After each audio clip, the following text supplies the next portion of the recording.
Um, Callum, one of the main tactical talking points since Ange came in has been the use of inverted fullbacks. Since you're usually the most central in midfield, how's your role on the pitch been affected by having one or more maybe fullbacks so much closer to you in the build-up play and when teams are trying to counter? Yeah, it's like you said. Obviously, it's been a thing that the gaffers tried to implement here. I think it's worked, reasonably well. We're getting better at it all the time, and you can start to see, one coming in, maybe one staying out, giving us a little bit of width. So, all it does is just slide you across a little bit and sort of gives you the two controlling players to build up and try and outnumber the opposition. So, it's just important that whatever fullback comes in, you then just balance off on the side, and then it's about quick combinations, trying to break through the press. And then obviously on transition with the team, they turn over the ball, then, it's just important that first and foremost we, control the middle of the pitch, force them wide, and then everyone recovers back central and we defend from there. So that's pretty much in a nutshell as well as I can explain it for you. Thank you. First of all, congratulations on your new deal. It's Thanks. Very well deserved. Thanks obviously, you started out your Celtic career kind of in a strange path by going on loan down to Notts County. What did you learn from that experience that you were able to bring back into your Celtic days? And did you ever think at any point during that spell that down the line you'd be the captain of Celtic, you'd have a new 5-year deal, and you'd be the one passing that experience on to the guys that's out on loan at the moment? Yeah, obviously when you take it right back to going out on loan, I just kind of look at the squad at the time was really strong, especially in sort of central midfield. The club were in Champions League, so some real good players ahead of you at that point. And I think for the club, sort of moving forward in terms of using the loan system, I think we can always use it, in a positive way. I think previous to that, it was more about you couldn't get in the team, so then you went on loan, and it was almost that was just time done. But for me, I just tried to make it my ambition to come back and learn from playing man's football, for understanding that when you pull that jersey on a Saturday, you're playing for the cause, you're playing for people's livelihoods. And I think that was the biggest thing that that kind of sat with me when I was down there. There was boys who needed a win bonus to pay their mortgages, and it became a real fight at times as well. So coming from a sort of glamour setting at Celtic where it was Champions League, everything was laid on for you, to then go to the other end of the spectrum in football in terms of survival, then, really opened my eyes and gave me that sort of determination to really push through it, learn and come back. And then, like you said, now to be on the other side of that, trying to pass on my experience as much as I can to the younger players and especially guys that are, maybe going out on loan. It's not the end of the journey for you by any means. It's a test of your character to see if you can come back and handle it. Hi, Callum. Hiya, how you doing? Fine, thank you. Thank you for signing the contract. Can I ask you, what is the most memorable goal you've scored and the most memorable match you've played in for Celtic? I've been quite fortunate that I've scored some good ones. I think my first Rangers goal in the semi-final in the cup, I think that'll probably be my most special goal and moment for Celtic. To score against your biggest rivals, then it doesn't come any better than that. And that was at a time where I was just emerging into the team, starting to play more regularly, and I think it was a big goal in terms of my career at that point. So that one probably means the most to me. And obviously just memorable ones, I kind of always go back to the cup final, the double treble one where I scored in the cup final against Motherwell. Just overall for myself, it was a great day, and obviously to score in the cup final and then to make that history with the double treble was incredible as well. So that's probably the one that maybe sticks out as well. Hi, Callum. It feels like something special is building here with this Celtic team, and when it clicks, it's going to be spectacular. Is that the way you feel about it as well? Yeah, absolutely. I've said it, even, there is going to be bumps in the road along the way. And even when we've had the little bumps so far, I still see so much potential in this team. I see the boys working every day. I see what the manager's trying to do. And, I can sense a real togetherness. I think the Aberdeen away victory as well, I think that really helped us in terms of our mentality setting of, going away from home, so many young players for different cultures all coming together, on that day. And I think that was a real big step for us. And I think since then I can sort of sense a mentality change where, the boys are, they're really going to motor now, I think. Hi, Cal. First of all, congrats on the new deal. You've been here for such a long time. You know how big a part the fans can play in helping the team get that extra yard.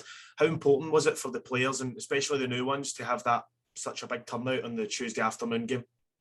Yeah, listen, that was it was unbelievable effort for the fans. Like you said there, a difficult kick-off time. And to be honest, I don't, now that I've been at the club for so long, I don't expect anything else. This club is, the way it's supported is something special. It's like no other club that around world football. And for the new players to see just how much it means to the fans, I just said that to the players, that the fans have done their job, they've turned up. So, now it's our job to deliver the 3 points, and, made for a brilliant afternoon. Hi, Callum. It's evident, obviously, over the seasons you've played for us, especially when it was yourself and Mika Lustig, that you've done a lot of talking for the likes of Scott Brown whilst on the park. Good leadership from the three of you. Now that role's your own, how are you finding that? Are you growing into it in the sense that you've taken a lot from Brown, but are you enjoying the role as captain? Yeah, it's a role that I'm enjoying very much. It's always evolving and developing every single day. There's good results, there's bad results. It's learning to stay calm and trust the process that the manager's got in place as well. So, I kind of spoke about this earlier on in the season where, it might take a little bit of time and it's about trying to stay calm through that transition, but, also letting the players understand that, there's a standard here that we can't drop below as well. So, there's, in terms of building things, there is always a little bit of that transitional period, but having been here for so long, you got to set the right standards, and I think the boys have been superb so far. And in terms of trying to take in as much information, and I'm always trying to drip feed things about the club and the way it's supported and the way that we should be acting every single day, and the behaviours that we should have. So, the boys have been absolutely first class at that so far. Hi, Callum. Congrats on the new deal. Just how big a boost do you think it's been to get Anton McElhone in as head of sports science now? I mean, after going without one since June, do you think it's helped boost the squad's fitness levels and also in terms of helping players come back from injury? Yeah, it was a position that, like you said, we were looking for, throughout the summer, in terms of trying to recruit the best type of people that we can get in the building with good knowledge. And, Anton's certainly got that in terms of being at Spurs, worked in America as well. And, he's come in, he's a great personality. And, he's just helping the good work that's been done as well. There's a lot of good guys in the building that are, desperate to do well and get the boys fit and hungry onto the pitch. And Anton certainly came in and helped on top of that as well with the ideas that he's brought for Tottenham in America as well. Hi, Callum. Celtic fans have really got behind the new manager. It looks like the players have as well, yourself included. I wanted to ask, what's been the biggest change that you've implemented since you've arrived? Since he's arrived even. Yeah. I think with new managers, you always get a freshness. You always get a kind of bounce. Everyone's, desperate to do well. They're desperate to impress him. What he has come in and done is given us a sort of clear identity in terms of the way we want to play. He's got the thing about the fullbacks coming in, the wingers staying high, stretching the game. So there's a real sort of structure there within the game, and he's trying to teach the boys to stick to the system and trust the principles within that to get us the result, rather than at the weekend there it can get a little bit edgy in terms of you haven't scored yet. People start getting frustrated and moving all over the pitch, but then it actually becomes a bit counterproductive because the structure will get you the chances and that'll get you the success that you need. So what he's done in that sense is he's made it really clear what he wants for each position, each individual, and then he's just brought us together, with so many different cultures and personalities and nationalities. He's managed to gel the group together really quickly. Just over 12 months ago, you described this team as disjointed. You said, we've got half the team trying to score, but we've got 2 for 2 at the back, and you can't do it at this level. You get picked off. It's embarrassing.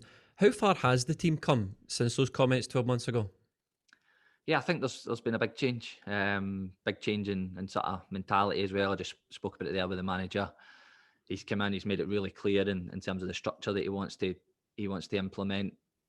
like you touched on there, everything that you do at this level has to be joined up. You can't have half the team pressing, half not pressing, or whatever. Everything you do, it has to be clear. Either the team's pressing, or you're recovering into your shape, and then you press on the next one.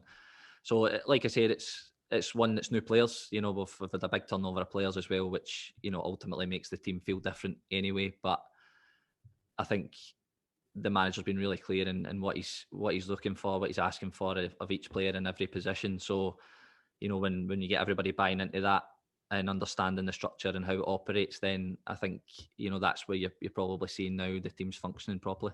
Callum, just on the team that started on Saturday, it was mainly made up of new players that have come in, and we were discussing after the game how surprised we were with how quick the new players have gelled in. We would have thought we would have needed to get maybe to January to the next transfer window, but the team now seems to be playing as a unit. Are you surprised at how quick some of the boys have settled in? Having seen them every day, then no, but I know what you're saying in terms of guys coming into a different country, trying to settle in, trying to find a form, which I have been hugely impressed at in terms of the guys coming in, settling into a new country. But like I said, when I see them train every day, I see the quality, I see the intensity of the work, and I see the togetherness in the group already. There's such a good bond, when you work with good people, good personalities, then it seems to make that transition a little bit easier as well. So, I get what you're saying in that sense, but having worked with them every day, then, I'm not too surprised at just how well some of them are doing. Callum, just want to say congratulations on your deal, and you are a role model to all youngsters coming through the ranks. The fact that you've committed your career to Celtic, so thank you for that. My question was around versatility. So you best described as that player that is, at least an 8 out of 10 every single week, not necessarily man of the match, but never lets us down. And we've seen you last year almost playing in goals. You were having to go that far back to help out and dig deep when we were in the trenches. Just really curious as to what is your favoured position? If you were the manager, where would you play yourself? It's a difficult question now. I've like you said, I've played in so many positions that I just think anywhere in the midfield. I like being an 8 as well in terms of connecting the game and then going and joining in and and helping out with goals and assists as well. And then the position that I'm sort of playing just now allows me to dictate the game and build the attacks and get it through the thirds. So to be honest, I'd play anywhere for this club, and like you just touched on there, I'd even play in goals. But I just love my football here, and I'm happy to play wherever the manager wants me to play. Brilliant. Thank you. You see at the end of the game a big smile on your face, so that your leadership's infectious. So thank you. Thanks. Cheers. Thank you. Just another one about how you're playing. The first few matches under Ange, we saw kind of fast, direct attacking play, and then after the international break, it seemed that it was a bit more controlled and patient in the build-up. Would you agree with that? And is it something you kind of worked on specifically? Yeah, it's probably a little bit of two things in terms of one, we probably wanted more control in the games. Previous to that, it was a little bit, we attack, you attack, and it became a little bit stretched the game. So that's something that we have been looking at in terms of trying to control the game more, control the ball, build up the pitch, and then we sort of get set for our attack. And if it breaks down, then everyone's together to go and press the ball and win the ball back. And what that does is it brings teams, further back the pitch, which then kills the counter attack. So, and I think, just in terms of how well we've been playing, I think now teams are probably sitting a little bit deeper as well. So there's probably a connection with the two things there, I would say. Yeah, thank you so much. Cheers. Thank you.